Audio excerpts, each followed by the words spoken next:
Welcome to video lecture on mechanism of polymerization by taking ethylene as an example. Myself Umabi, Assistant Professor, Department of Chemistry, Dayanand Sagar College of Engineering. This mechanism is through free radical mechanism. There will be a free radical which is formed, and that free radical will react with a monomer and it will form a polymer chain. This involves three steps: initiation, propagation and termination. So first we'll see what is initiation. So during the initiation process, initiator, that is dibenzoyl peroxide, will give you a free radical which is nothing but the phenyl radical.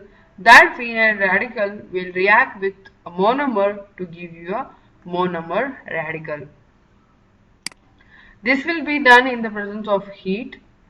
So the dibenzoyl peroxide, after heating, it will give you the free radical, that is a benzoyl free radical. This free radical, further heating will give you the phenyl radical, that is C6H5 dot. This we have taken it as R dot. This dot refers to free radical. Without this dot, you cannot call it as a free radical. It is important to show the dot on the carbon atom to call it as a free radical. So in the second step of the initiation, phenyl radical will react with one of the monomer to give you a monomer radical. So this is called as a monomer radical. Now we'll come to second step, that is propagation.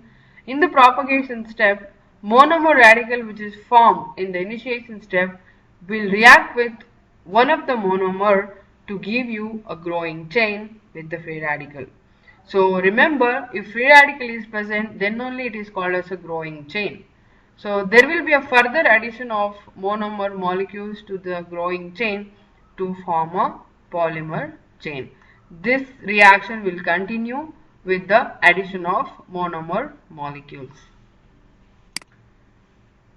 Now come to the termination step, that is the final step of the mechanism. So this termination step will not be of one method. This will be of a three-way of ending the termination step, that is three-way of ending the polymerization reaction. In the mixture, you can find a phenyl radical, you can find the monomer radical, you can find the growing chain. So all will be present in the reaction mixture. So it is difficult to say one way of ending the polymerization reaction. So there is a probability of ending a polymerization reaction by three steps or three ways. So what is the first one? First one is coupling or combination. That is, when two growing chain meets to each other, they will form a covalent bond instead of a free radical.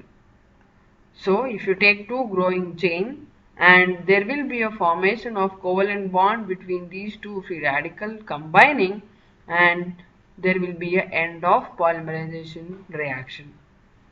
So since there is no free radical is formed, so there is a covalent bond which is formed.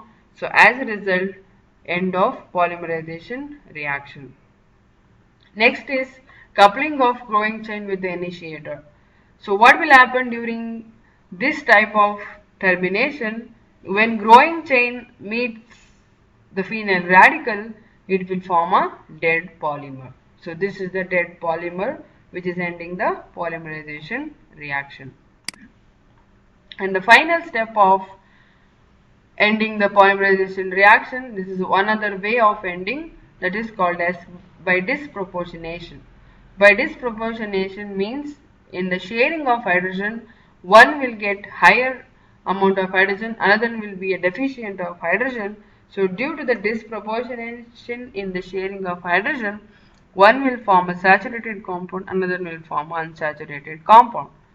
So when two growing chain meets, so there will be two compounds which is formed, that is, one is saturated, another one is unsaturated, to give you a dead polymer. So this will end the polymerization reaction. So this is with respect to mechanism of polymerization, which consists of three steps: initiation, propagation and termination. termination will involve three ways of ending the polymerization reaction. When growing chain meets any one of this way, it will be end of the polymerization reaction. Thank you.